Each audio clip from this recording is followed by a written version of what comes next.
l'histoire d'une bataille judiciaire entre une association de protection de l'environnement qui fait tout pour faire respecter la loi et un berger épris de grands espaces et de liberté. La protection de ce paysage somptueux les réunit et pourtant tout les oppose. C'est une affaire qui traîne depuis 20 ans dans le paysage local. C'est quand il a commencé à construire sa bergerie sans permis que les ennuis ont commencé. L'histoire d'un berger aussi buté qu'un bélier, un berger hors la loi. Évidemment, il est hors la loi. C'est pas l'association qui le dit, c'est les tribunaux qui l'ont dit. Et les tribunaux sont appuyés sur la loi littorale. Les tribunaux confirment ce que dit la loi. La messe est dite. On s'en met ton bébé. Depuis 15 ans, cet homme et ses bêtes sont embourbés dans un conflit qui les dépasse.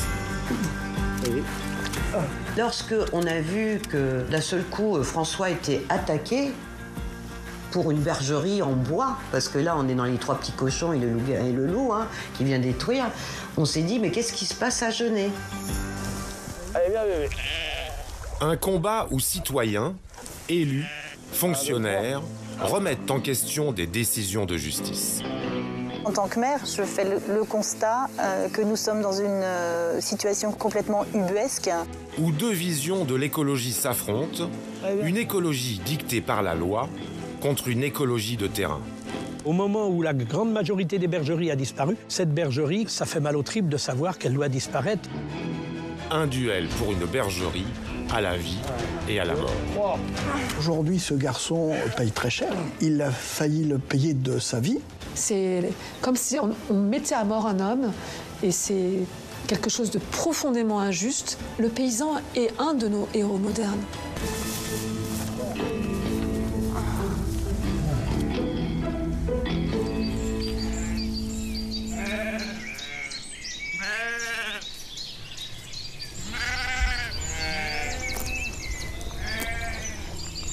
Le héros de cette histoire, ou plutôt l'anti-héros, c'est lui.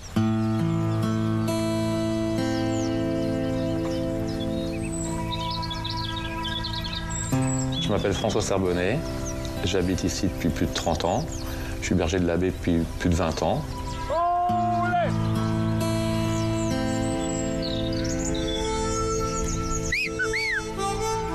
C'est magique, l'abbé. On a une merveille au milieu, un joyau, le Mont-Saint-Michel. Et autour, on a d'autres merveilles qui font partie du patrimoine aussi. Les herbus, les prés salés et les agneaux de prés salés. Doucement. Venez, venez, venez. Come on. Voilà, il faut que toute la baie, il faut la sauvegarder pendant le plus longtemps possible. Et les moutons et les bergers en font partie. Pour François, humains, animaux et végétaux ne sont pas des entités séparées. Nous appartenons tous au même écosystème à protéger. Quand j'étais jeune, j'étais plutôt un contemplatif, moi. J'étais bien dans la baie, à m'extasier de pas grand-chose. Et il manquait quelque chose sur cette prairie, c'est des animaux pour l'entretenir. Moi, j'ai plutôt fait du pastoralisme pour entretenir, au départ, cette baie que j'aime tant. Quand je suis arrivé, l'herbu était beaucoup plus petit. Il faisait à peu près la moitié de celui-là. Donc l'ensablement fait que les niveaux montaient.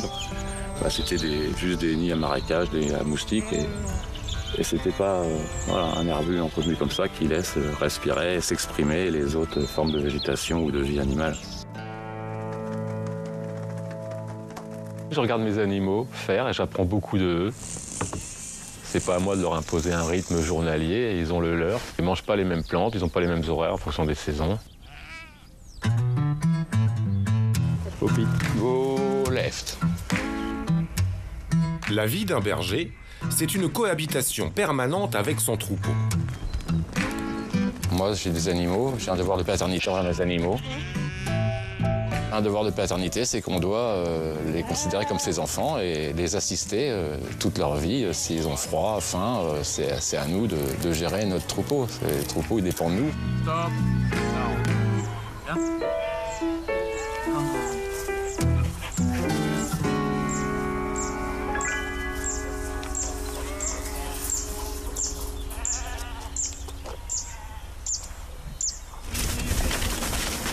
suis leur papa. Moi, je pense que voilà, c'est mes moutons, c'est ma famille. Hein. Famille mouton.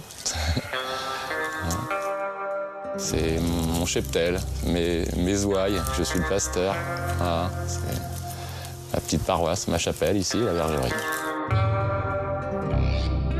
Et l'objet du litige, c'est cette bergerie, justement.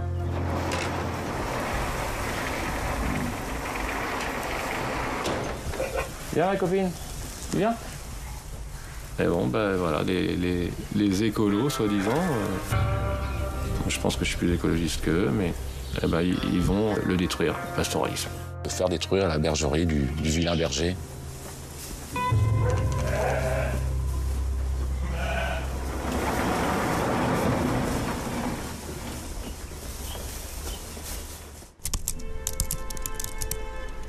Ses adversaires depuis 15 ans, Manche Nature, une association environnementale affiliée à France Nature Environnement. 300 bénévoles sur le département et 9 membres du bureau qui ont systématiquement refusé nos demandes d'interview. Monsieur, la réponse reste la même. La chose est jugée et nous n'avons pas l'intention de la commenter tant que la décision n'est pas appliquée. Tant que la bergerie n'est pas détruite, Manche Nature refuse de s'exprimer. Alors afin de comprendre les motivations de l'association, nous avons retrouvé son ancien secrétaire.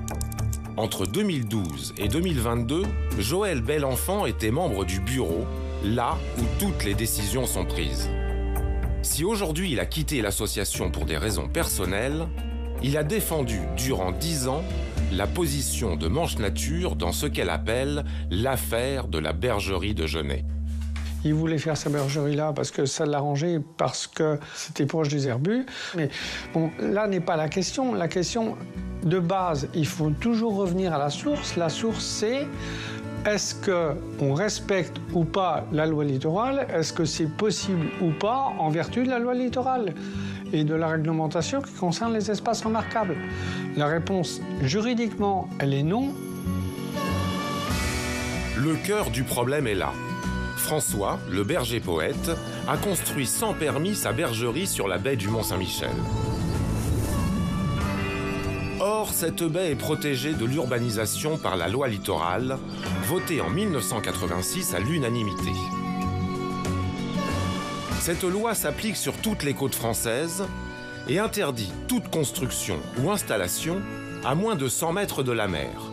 L'Herbu étant considéré comme un espace maritime, la bergerie, construite en 2009 à environ 100 mètres, est en limite de zone. Mais surtout, la baie est classée espace remarquable. Donc depuis 2006, les nouvelles constructions doivent être légères et temporaires. C'est pas une petite bergerie, 1000 mètres carrés quoi, quasiment, dans un espace remarquable du littoral où toute construction est interdite. Donc manifestement, il y a un problème quoi. L'action judiciaire, bien évidemment, il faut la lancer. L'association a toujours été vigilante. Et pour préserver la faune et la flore, son arme, c'est le droit de l'environnement. Créé par un professeur de droit, Manche Nature est l'une des seules associations de la région à employer une juriste à plein temps. Elle revendique plus de 150 actions judiciaires en 20 ans. Une stratégie payante. En 2016, par exemple, Manche Nature attaque une autorisation préfectorale afin de sauver les saumons de la Vire. En 2017, elle se bat encore contre le préfet pour éviter que des goélands argentés soient tués. Il faut savoir que même en cas de victoire, un combat juridique par une association, ça a un coût.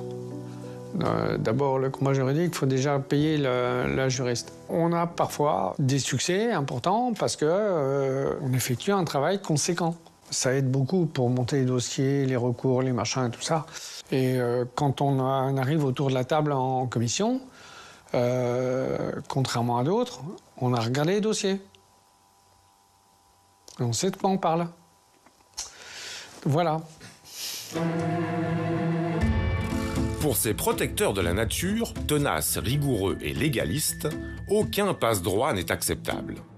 Au départ, on comprend que vis-à-vis de sa famille, beaucoup d'anciens élus l'ont soutenu parce que fils d'une famille de notables locales, sauf qu'ils ont tous oublié qu'il y avait un problème avec le littoral. Et cette espèce de déni d'existence de texte qui fait que pour les structures associatives, ça devient agaçant quoi, comme genre de comportement.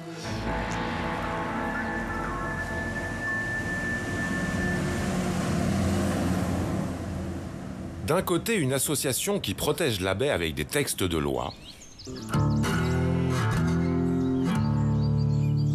De l'autre, un berger qui protège la même baie avec ses moutons. Comment en sont-ils arrivés à s'opposer? Pour comprendre, il faut revenir aux sources du conflit, la bergerie, et creuser l'engagement de François pour ses moutons.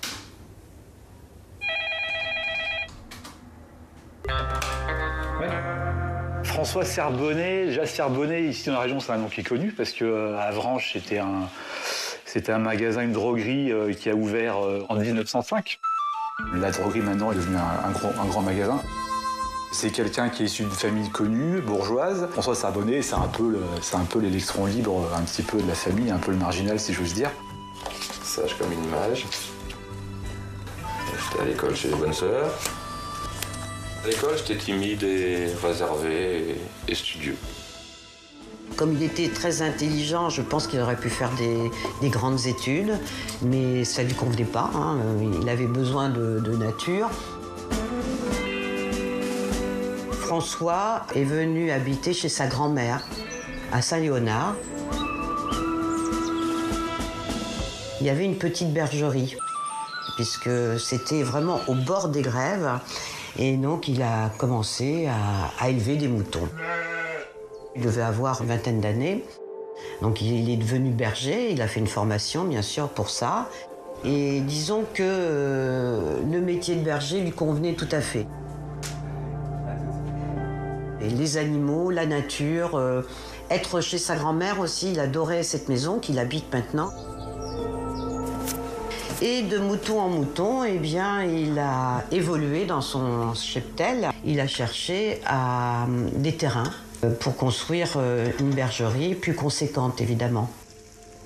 Le maire de Genêt de l'époque, qui était Alain Lalisse, lui a dit écoute, au Manet, il y a des terrains à vendre.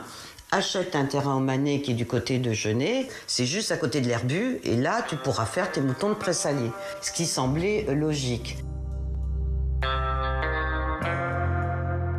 Moi, j'étais à l'époque deuxième adjointe du maire. L'arrivée de François, c'était revivre ce qu'avaient fait nos grands-parents, nos arrière-grands-parents, nos ancêtres. Et quand François a eu ce projet, il avait vraiment le soutien de la population, des habitants, des politiques aussi, puisque voilà, tout le monde était favorable à cette installation. Malgré l'engouement des élus locaux pour l'installation d'une bergerie, entre 2004 et 2006, François se voit refuser 4 permis de construire. Alors au départ, comme je n'avais pas pu avoir de permis de construire, parce que le littoral ne le permettait pas, j'avais construit des tunnels de maraîchers. C'est des petites serres qui faisaient 2,50 m de haut, 7 mètres de large. Ah bah voilà, mes premiers tunnels. Donc j'avais fait 8 serres comme ça, où je mettais 50 brebis sous chaque, puisqu'il faut au minimum 2 mètres carrés par brebis. C'était pas très pratique pour moi parce que le tracteur ne pouvait pas rentrer. Je vous dis, il fallait tout faire à la main, sous le tunnel, voûter comme ça. Et pas d'électricité, c'est groupe électrogène. Pour l'eau, j'avais fait un château d'eau avec une pompe. Mais j'ai vu que les agneaux se plaisaient bien avec la lumière du jour. C'était route. C'était des bonnes années, mais malheureusement, au bout de 3 ans, les gendarmes sont venus, ils m'ont dit que j'avais pas le droit de mettre des serres comme ça, qui étaient complètement démontables. Donc il a fallu que je les détruise, et là, je me suis retrouvé pendant 1 année sans aucun bâtiment pour mes moutons. Et là, j'ai eu beaucoup de pertes, forcément. Donc j'ai eu plus de 50% de mes agneaux sont morts en cette période-là, quoi. Morts parce qu'ils n'ont pas pu être isolés avec leur maman, ou morts parce qu'il faisait en plus très froid, il neigeait cette année-là. Plus jamais ça, un agnelage d'un gros troupeau sans bergerie, c'est pas possible, c'est pas dans le bien-être animal. Préoccupé par le bien-être de ses moutons, François retourne voir le maire de la commune. Alain Lalisse lui a dit, écoute, de toute façon, nous, on est OK pour la bergerie. Commence la bergerie, la procédure est très longue. Donc, voilà, entre nous, et François a décidé de construire sa bergerie. Effectivement, sans permis de construire, je suis tout à fait d'accord là-dessus. Privilégiant ses agneaux aux démarches administratives, François construit tout son avenir sur cette promesse orale.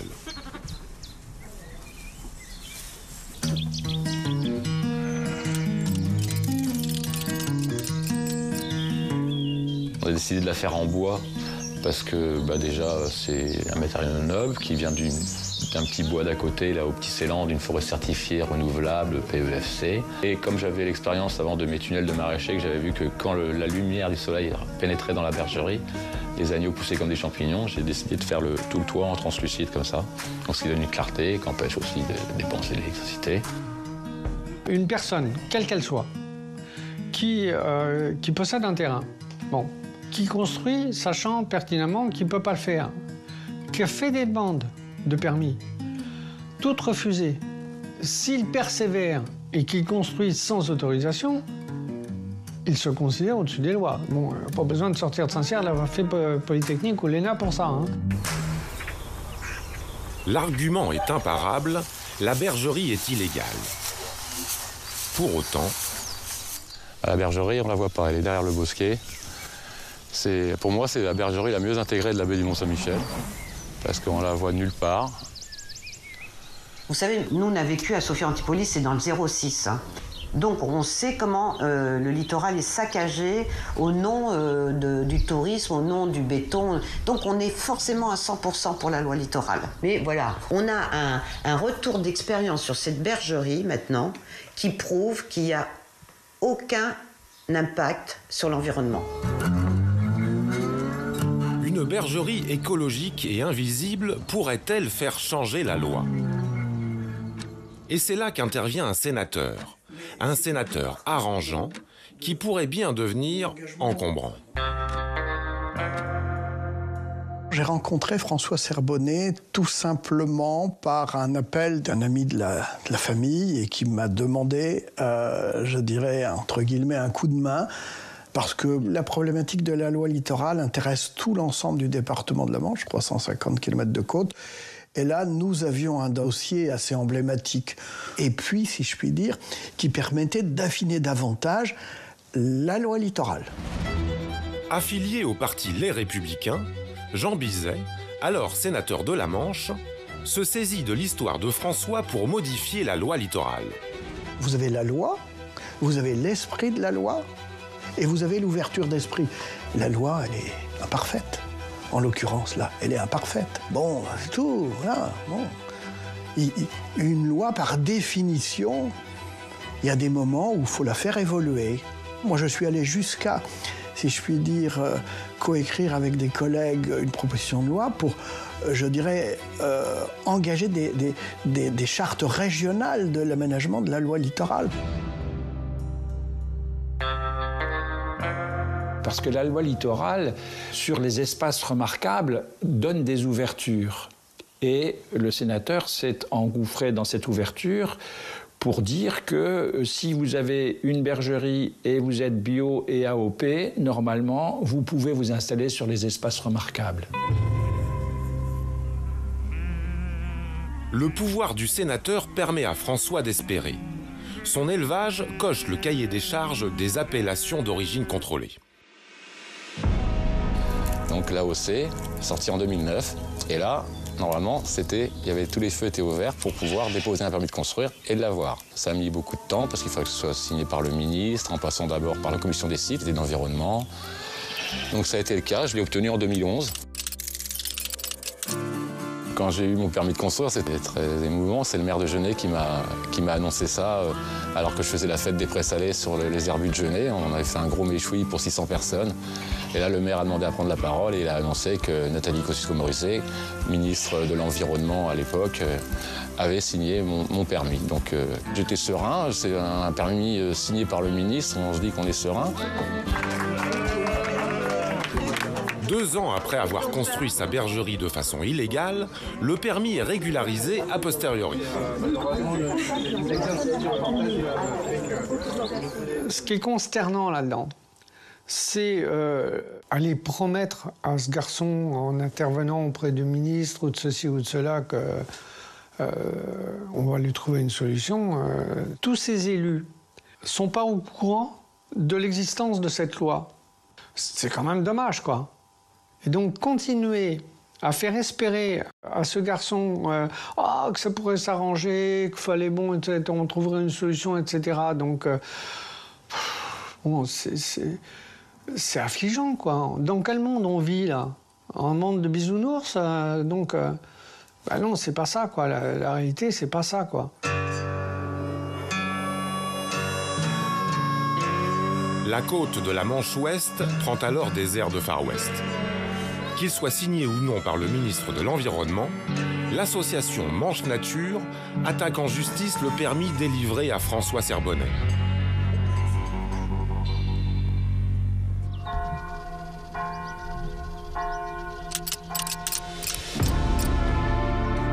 Le 28 juin 2012, le tribunal administratif annule le permis de construire.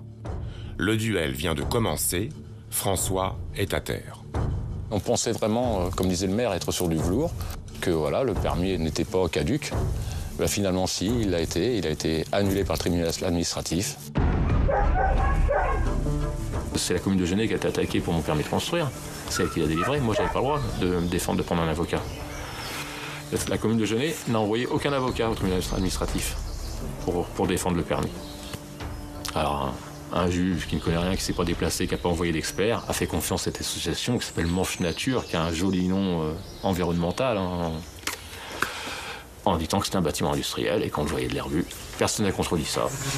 Donc, bien sûr, j'ai perdu mon permis. Non, elle a été considérée comme trop grande par rapport à ce qui était possible. Il n'y avait jamais une notion d'industrie là-dedans. La loi littorale n'autorise dans les espaces remarquables aucune construction que ce soit, y compris en matière agricole. Ça faisait des petites structures très petites, mobiles, d'accueil temporaire, ce qui n'était pas le cas là, puisque la bergerie, elle fait 998 mètres carrés.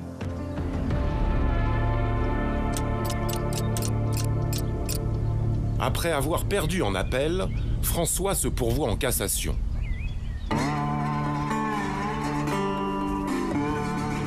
Il peut ainsi continuer son activité pastorale, soutenue par une communauté de plus en plus importante. En tant qu'actrice de la protection de l'environnement, pour moi, il est très important de garder l'objet et le but recherché par une association de protection de l'environnement. François, c'est pas un promoteur immobilier, c'est un berger, c'est un gardien de la baie. Le collectif qui soutient le berger est très éclectique. Parmi les politiques, aux côtés du sénateur LR Jean Bizet, François Dufour, agriculteur affilié au parti Europe Écologie Les Verts. Il soutient François et son troupeau depuis la première heure. Pour lui, le pastoralisme est un outil au service de la biodiversité. Il se trouve qu'en 2010, je suis devenu conseiller régional, vice-président en charge de l'agriculture en Basse-Normandie. Au fil des années, on a perdu une grande partie de nos bergeries de proximité. Beaucoup d'élevages se sont éloignés des herbus et du domaine maritime. C'est pourtant une utilité publique que de maintenir ces herbus et leur entretien par les moutons. De nombreuses études le prouvent, en mangeant les herbes hautes, les moutons empêchent le sable de se fixer dans la baie. Ils luttent ainsi contre l'ensablement, plus encore, ils participent à la diversité de la flore. Donc là, ici, on a essentiellement du chien-dent sur le haut-shore, la partie haute de l'herbu, parce qu'il a été longtemps sous-pâturé, cet herbu-là. Et quand il est sous-pâturé, il n'y a que le chien-dent qui envahit tout, qui recouvre tout, qui empêche les autres plantes de pousser. Le chien-dent maritime, qu'on reconnaît parce qu'avec son petit exsudat gris, ça, et ses grandes feuilles plates. Voilà. Moi, depuis que j'ai mis les moutons, on voit que maintenant, il y a une autre végétation qui s'installe. Maintenant, on peut trouver de la Puccinelli. Voilà, la petite herbe fine là, qui est là, toute ronde, toute pleine. Et là, l'herbu a gagné avec l'ensablement de la baie. Ça gagne, ça prolifère avec des plantes pionnières comme la spartine. Et puis plus tard dans la saison, il va y avoir de l'aubione qui pousse. Là, elle n'est pas encore sortie tout à fait. Et la salicorne, la soude. Donc on voit bien que c'est un herbu qui est riche.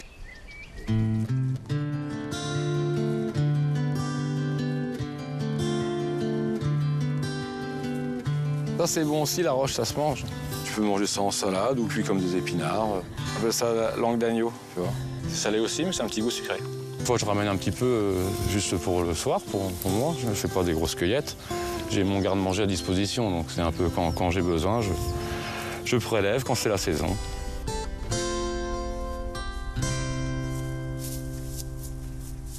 Dans la baie, ce berger aux pieds nus fait écho aux défenseurs du territoire. Je me bats depuis de nombreuses années contre ce qu'on appelle l'agriculture hors sol, celle qui consiste à produire des masses de viande, de porc, de lapin, de poulet confinés qui ne voient jamais le jour.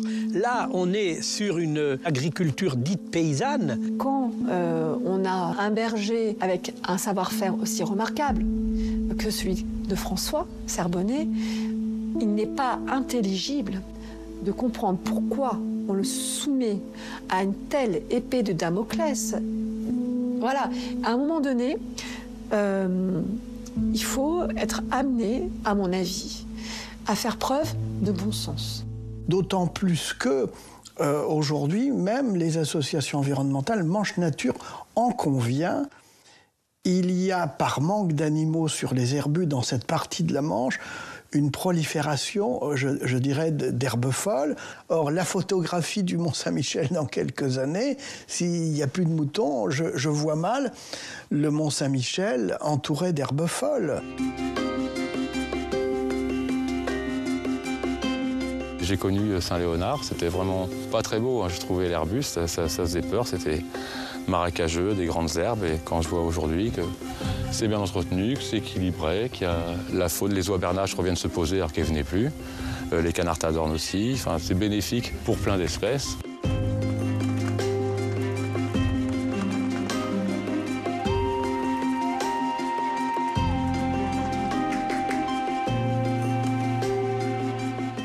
Et en même temps, ça fait des jolis paysages, donc je suis assez fier de ce que font mes ouailles. Avec le collectif de François, le duel devient idéologique. Quelle est la place des humains au sein du vivant? Peut-on vivre sur un territoire sans le détruire? L'homme et la nature, ici, voilà, il y a une interaction continuelle avec une adaptation de l'un et de l'autre.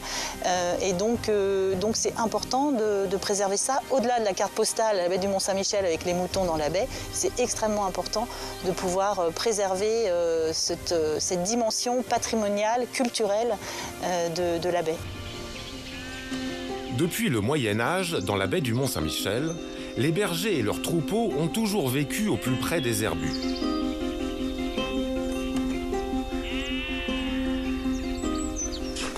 La mairie de Genêt a conservé dans ses archives des traces de l'existence de bergeries 2 siècles auparavant. Ici, vous avez le plan cadastral napoléonien de la commune de Genêt. Donc, il date de 1827. Et sur ce plan, vous avez bien sûr les habitations et vous avez déjà à l'époque les bergeries qui étaient existantes et qui se situent vraiment le long du littoral de la commune, donc vraiment très proche de l'estran pour les besoins de l'élevage. Donc là, on ne se posait pas la question à l'époque de savoir si c'était autorisé, pas autorisé et sous quelles conditions, puisque de toute façon, c'était un besoin par rapport à l'animal et au bien-être de l'animal.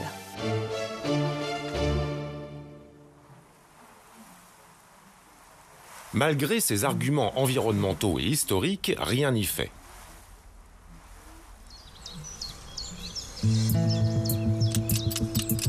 Le 17 octobre 2014, le Conseil d'État confirme l'illégalité de la bergerie au regard des dispositions de la loi littorale.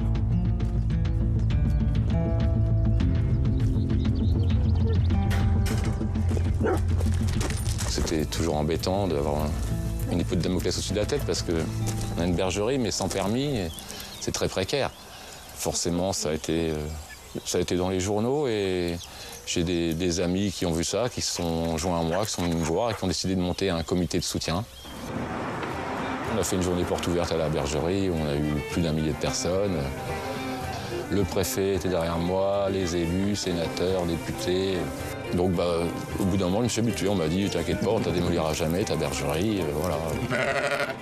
Et voilà, j'ai continué. Puis ça s'est tassé, on oublie un peu parfois. François oublie, car l'illégalité est certes prononcée, mais elle n'est assortie d'aucune peine, jusqu'à ce jour fatidique. Le 30 mars 2015, je me rappelle très bien de la date, il y a Manche Nature qui revient avec une lettre recommandée. Ils avaient 2 ans pour aller au tribunal de grande instance demander la démolition. 6 jours avant ces 2 ans-là, j'ai eu l'huissier qui est venu chez moi m'annoncer qu'il me mettait au tribunal. Et voilà, ça m'a fait partir en sucette. François nous a toujours dit, si je me perds, je me pends dans ma bergerie. Il a perdu, il s'est pendu.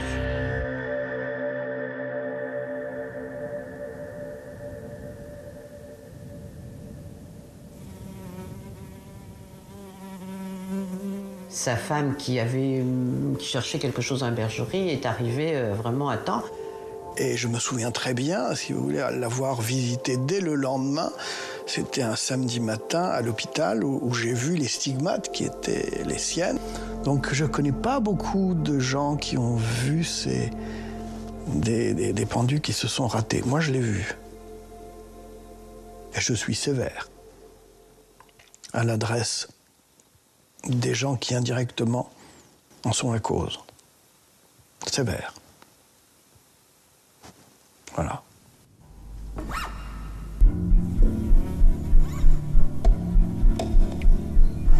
Moi, je me suis rendu pour voir François, donc, qui était malheureusement en soins. Et j'ai essayé de faire de la concertation autour de moi en disant, attention, des drames dans les campagnes, nous en avons beaucoup.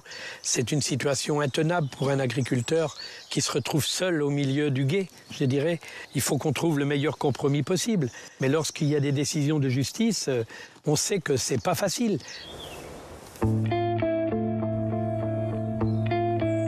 Tout le monde le sait, la justice est aveugle, mais elle est lente aussi. Ce qui permet à François de maintenir un statu quo sans jamais appliquer l'ordre qui lui a été donné. Je m'en suis relevé, j'ai continué. Bien sûr, j'ai perdu au tribunal, mais toujours sans obligation de démolir.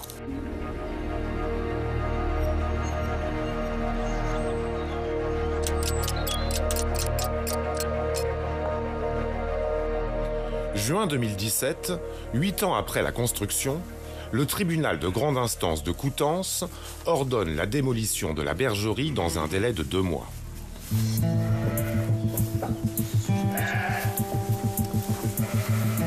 Mais soutenu par la préfecture, François continue son activité.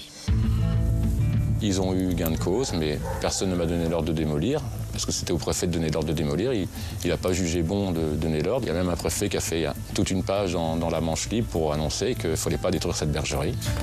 Je ne bouge pas. À un moment, il faut savoir ce qu'on veut. Si on veut des moutons de présalé ou si on n'en veut pas. Le duel se poursuit. Pour contourner le préfet qui refuse d'exécuter la peine, Manche Nature assigne François auprès du juge de l'exécution des peines. En 2021, François Serbonnet est condamné au paiement d'une astreinte de 150 € par jour, mais fait appel de la décision.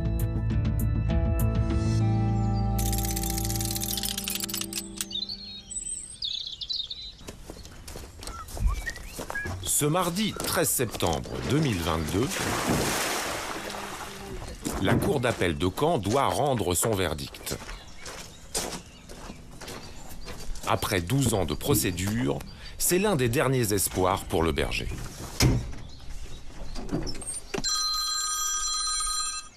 Allô? Monsieur Serbonnet? Oui. Oui, bonjour monsieur, Guignon Vasily, je suis journaliste à la rédaction de France 3 Normandie à Caen. Oui. Est-ce que vous avez eu connaissance du jugement? Non. Non? Non. Alors de ce que nous on comprend du jugement, ça serait la décision serait annulée et vous auriez 12 mois pour faire démolir la bergerie. Et passé ces 12 mois, il y aurait une astreinte financière de 50 € par jour. D'accord, merci. Au revoir.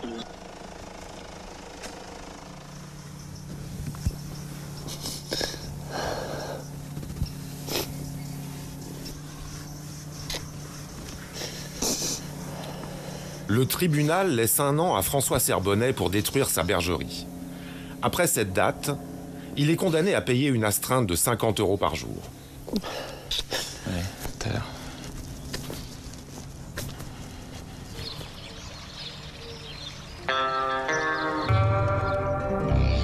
Un jugement qui ne convainc personne. Ni Manche Nature, ni Didier, ni sa femme Christiane, retraitée de l'Agence de la transition écologique. Un duel sans fin, dans lequel les deux parties adverses sont engluées. Alors un conflit de la sorte pourrait-il se régler en dehors des tribunaux? On n'est pas là pour faire la guerre, hein. On n'est pas là pour dire Manche Nature sont des méchants ou nous on est des agneaux. Non, je pense qu'il faut qu'on arrive à trouver quelque chose qui se termine bien. Si ça se termine mal, on n'aura même plus de moutons. Alors donc vraiment, c'est d'une tristesse. Ce matin, on avait dit qu'on appellerait Manche Nature pour voir si on peut discuter avec eux et puis avoir un entretien. Avoir un entretien, parce qu'on va pas se donner rendez-vous dans 1 an, quoi. Manche Nature, nous, on n'a rien contre. Hein. On pourrait être adhérent de Manche Nature parce qu'ils sont tout à fait dans notre optique. Hein. C'est ça qui est triste, c'est qu'on est tout à fait d'accord avec Manche Nature sur beaucoup d'actions qu'ils font. On pourrait les soutenir. C'est étonnant, mais c'est comme ça. Ils sont sans doute animés de bonnes intentions, mais il y a un moment donné où le radicalisme, en tout domaine, n'est pas bon. Et puis il faut se parler. Bon, écoute, moi, je tente le coup, j'appelle l'association et puis on verra bien.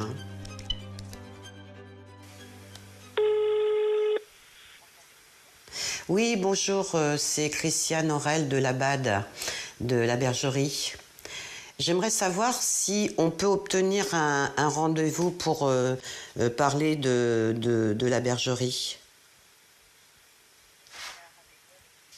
Ben, la présidente. Donc, on voudrait refaire le point avec Manche Nature, savoir ce qu'il en est, connaître... bref, discuter, quoi.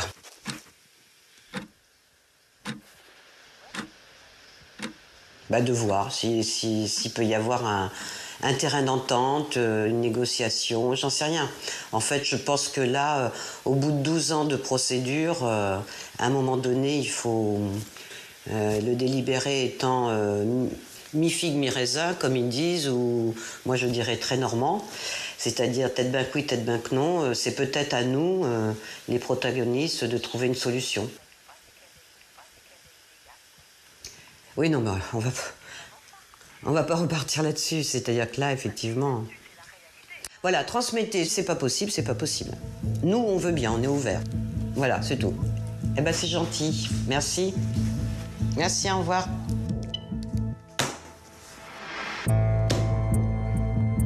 Ils sont toujours pareils, ils n'ont pas changé. La bergerie est illégale. Oui, c'est marqué dans tous les journaux. Oui. Donc, elle n'a pas à être là. Ah, ils sont bornés. Hein. Moi, depuis le début, j'ai voulu discuter avec Manche Nature, savoir pourquoi ils attaquaient ma bergerie. Ils ont toujours esquivé, ils n'ont jamais voulu me rencontrer. Il a toujours dit Manche Nature n'a jamais voulu me rencontrer. Sauf que les personnes qui voulaient se présenter à la bergerie faisaient demi-tour à vitesse grand V parce qu'il est pourchassé. Bon, donc c'est sûr que ça incite pas, si vous voulez, au dialogue, quoi. Et elle m'a dit mais c'est pas le fait qu'elle embête personne, c'est le fait qu'elle soit illégale. C'est très fallacieux hein, comme argument. Et si le théâtre de cette affaire n'était pas le Mont-Saint-Michel, mais le Sénat à Paris? François serait-il un mouton de la farce? D'une farce qui le dépasse. La victime collatérale d'un combat politique. Je pense qu'ils se sont acharnés sur une personne qui a servi de bouc émissaire pour montrer que, effectivement, les hommes politiques pourraient faire n'importe quoi et détourner la loi. Mais c'est un autre combat.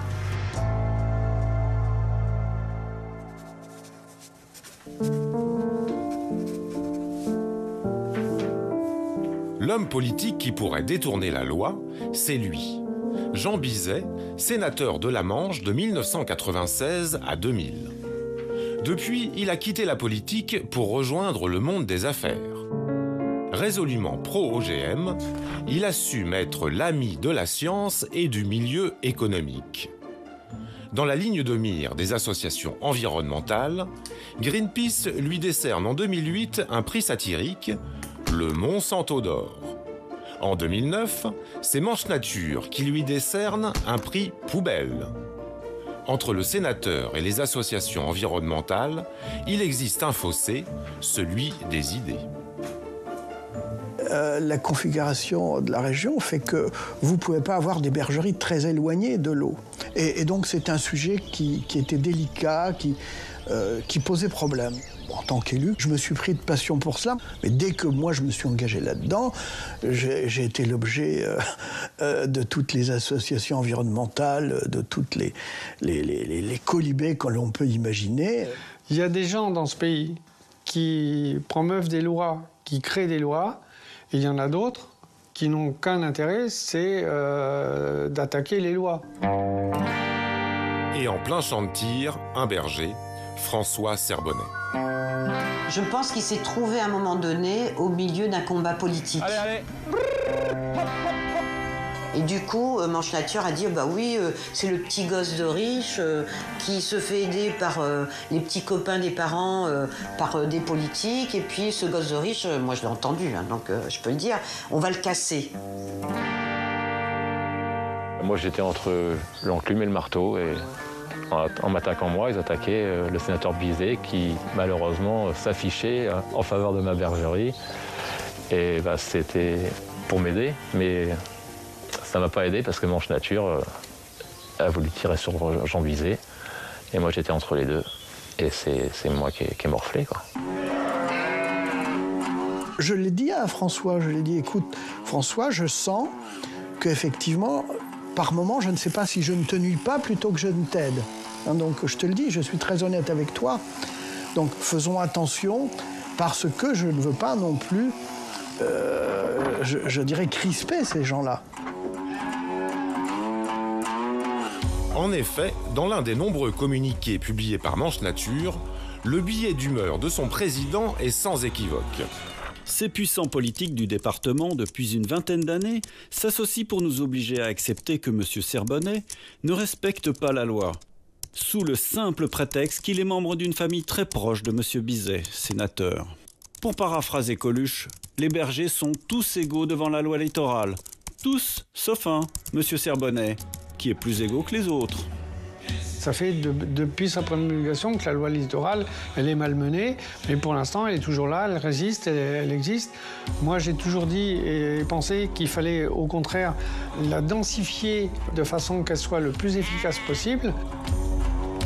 Car il y a la loi, et puis l'interprétation de la loi. Et dans cette baie du Mont-Saint-Michel, divisée par le fleuve Couesnon, avec au sud la Bretagne et au nord la Normandie, la jurisprudence n'est pas la même selon la région. Et souvent, les élus normands disaient vous avez vu en Bretagne, c'est mieux, c'est plus souple. Et c'est vrai que la côte bretonne de ce côté-là est beaucoup plus d'ailleurs construite que chez nous. De manière assez curieuse, selon que vous êtes d'un côté ou de l'autre côté du Couesnon, qui est la limite entre la Bretagne et la Normandie, eh bien nous n'avons pas la même jurisprudence ni la même analyse par les services administratifs. Je vous donne un exemple. Dans un de mes derniers dossiers emblématiques pour Bretagne Vivante, par exemple, il s'agissait d'empêcher le stationnement des voitures sur ce qui s'appelle le domaine public maritime, dans la baie du Mont-Saint-Michel, qui était en fait le lieu de départ pour les pêcheurs à pied. En Bretagne, vous avez des autorisations d'occupation du domaine public maritime pour 86 véhicules à moteur. Toujours côté breton, un autre parking de 720 mètres carrés, situé sur le domaine public maritime, a été autorisé en 2019 par la préfecture pour accueillir les clients d'un restaurant au bord de la plage. Côté Manche, c'est totalement interdit. C'est la même baie. On est avec les mêmes enjeux de sauvegarde du patrimoine. Côté breton, vous allez avoir le Conservatoire du Littoral, à Raux-sur-Coinon, qui a une bergerie, bois, 900 mètres carrés, sur le rivage. Gérée par le département d'Ille-et-Vilaine, cette bergerie a été achetée par le Conservatoire du Littoral en 2014 pour maintenir l'activité pastorale et la biodiversité sur les herbus avec l'éco-pâturage réalisé par les moutons. Autour d'elle, 3 autres bergeries, elles aussi proches du rivage. Pourquoi en Bretagne, ce serait autorisé? Et pourquoi, côté normand, il y aurait une autre réglementation? Car ces bergeries ont été construites il y a plusieurs générations. Elles portent d'ailleurs souvent sur elles les stigmates de l'histoire. Si vous vous promenez vous allez toute la côte vers le Mont-Saint-Michel, il y a plein d'élevages de prés salés. On va voir des bergeries existantes avant la loi littorale qui ont été restaurées souvent avec de la tôle, des parpaings, des trucs affreux. C'est des bâtiments immenses, une moyenne de plus de 1000 brebis par exploitation. Ça, c'est permis. Voilà, la loi littorale, elle est bien pour protéger le littoral, mais des fois, il faudrait savoir pouvoir donner des permis de construire pour faire des choses mieux. Comme là, quand je vois les poteaux en béton comme ça, des lignes pas enterrées, et qu'on m'emmerde pour une bergerie qui ne se voit pas, je dis où elle est la logique?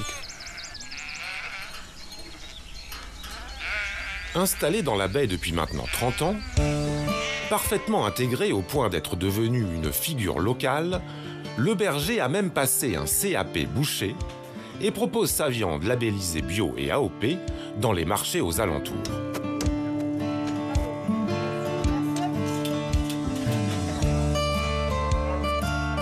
Dans l'agglomération, vous avez toute une réflexion sur le plan alimentaire territorial.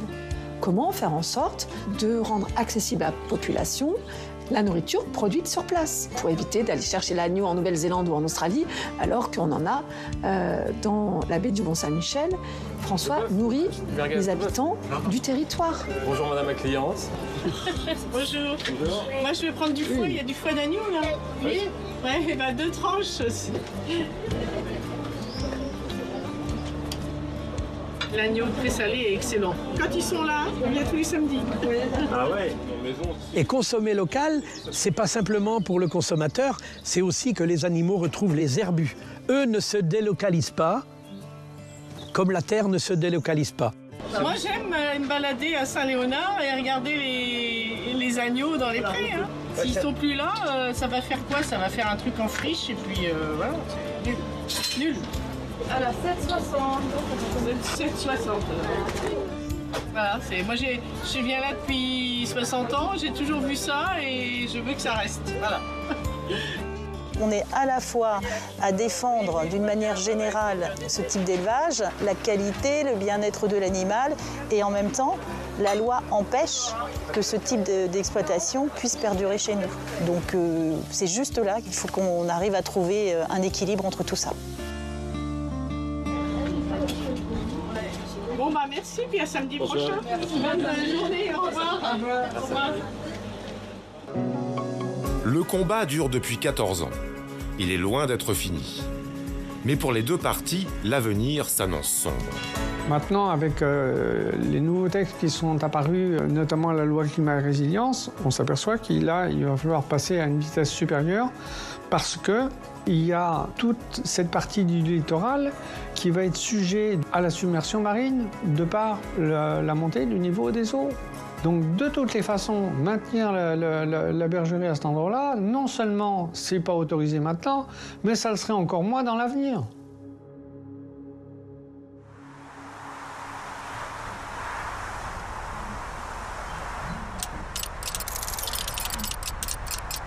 Décembre 2023, les membres actuels de Manche Nature refusent toujours nos demandes d'interview et assignent à nouveau le berger au tribunal pour obtenir le versement de l'astreinte et le triplement de celle-ci.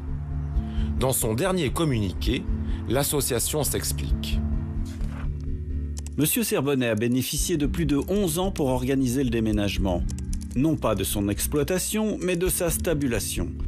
Les autres bergers qui élèvent des moutons de pré salé respectent les obligations liées à la loi littorale. Pourquoi pas lui ? Dans l'attente de ce énième jugement, François résiste encore et toujours.